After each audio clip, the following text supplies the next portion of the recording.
గత ప్రభుత్వ హయాంలో జరిగిన అవకతవకలపై కాంగ్రెస్ వరుసగా ఫోకస్ చేస్తోంది. దీంతో బీఆర్ఎస్ ఉక్కిరి బిక్కిరి అవుతోంది. Phone tapping case, Kaleshwaram project అవకతవకల విచారణ జరుగుతుండగానే మరో అంశాన్ని ముందుకు తీసుకొచ్చింది కాంగ్రెస్. బీఆర్ఎస్ ప్రభుత్వ హయాంలో పోడు భూముల పంపిణీలో అక్రమాలు జరిగినట్లు ఆరోపిస్తున్నారు కాంగ్రెస్ నేతలు.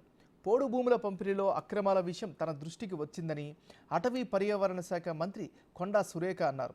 అనర్హులకు పోడు భూముల పంపిణీపై నివేదిక ఇవ్వాలని అటవీ శాఖ ఉన్నత అధికారుల్ని ఆమె ఆదేశించారు. పోడు భూముల సమస్యల పరిష్కారంపై ఆమె సమీక్షించారు.